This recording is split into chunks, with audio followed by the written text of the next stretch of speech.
Olá, bem-vindos a mais uma aula de Processo Civil 2. Hoje, o assunto a ser tratado é a revelia. A revelia é a ausência da contestação. Ela pode ocorrer pelo simples fato da inércia do réu, também pelo fato da contestação ter sido apresentada intempestivamente ou se for uma contestação feita de forma geral. No artigo 344, diz que, se o réu não contestar a ação, será considerada revel e presume-se-ão verdadeiras as alegações de fato formuladas pelo autor. Mas, em alguns casos, seus efeitos não são gerados, que se enquadram no caso do artigo 345. A revelia não produz o efeito mencionado no artigo 344-C. Inciso 1º, havendo pluralidade de réus e algum deles contestar a ação. Inciso 2º. O litígio versar sobre os direitos indisponíveis. Inciso 3º. A petição inicial não estiver acompanhada de instrumento que a lei considere indispensável à prova do ato. E, por fim, inciso 4º. As alegações de fato formuladas pelo autor forem inverossímeis ou estiverem em contradição com a prova constante nos autos. Se o réu não possuir patrono nos autos, os prazos irão fluir da data da publicação do ato decisório do órgão oficial. Fim do prazo para contestação, o juiz tomará, conforme o caso, as providências preliminares constantes das seções deste capítulo. Sempre que o réu não tiver apresentado sua defesa, ou seja, sempre que ele for revel, mas não tenham ocorrido a presunção de veracidade, a confissão ficta, onde os fatos alegados pelo autor não puderem ser presumidos verdadeiros, é aplicado o disposto no artigo 348, que diz: se o réu não contestar a ação, o juiz, verificando a inocorrência do efeito da revelia previsto no artigo 344, ordenará que o autor especifique as provas que pretenda produzir, se ainda não as tiver indicado. Em determinados casos, haverá a necessidade de produção de provas, quando os fatos alegados pelo autor não forem presumidos verdadeiros. Nesse caso, o juiz determinará que o autor especifique as provas que pretenda utilizar para comprovar a veracidade dos fatos por ele alegados.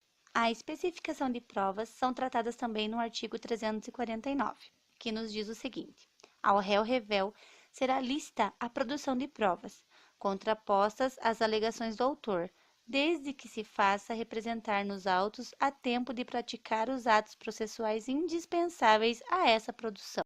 Esse artigo trata da possibilidade do réu, mesmo não tendo apresentado defesa, ou seja, réu revel, possa produzir provas para demonstrar que os fatos alegados pelo autor não são verdadeiros.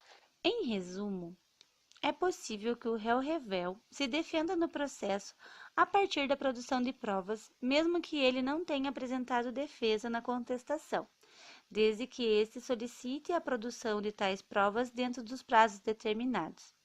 Essa é a primeira providência preliminar a ser tomada na hipótese de ocorrer a revelia e não ser configurada a presunção de veracidade dela decorrente. Caso ocorra o aludido no artigo 349, respeitando o princípio do contraditório, o artigo 350 determina: se o réu alegar fato impeditivo, modificativo ou extintivo do direito do autor, esse será ouvido no prazo de 15 dias, permitindo-lhe o juiz a produção de prova. O autor, quando intimado para impugnar as alegações do réu, deve fazê-lo de forma especificada, ou seja, o mesmo ônus que o réu tem de impugnar as alegações do autor na petição inicial, impõe-se ao autor de impugnar especificadamente os fatos novos trazidos pelo réu.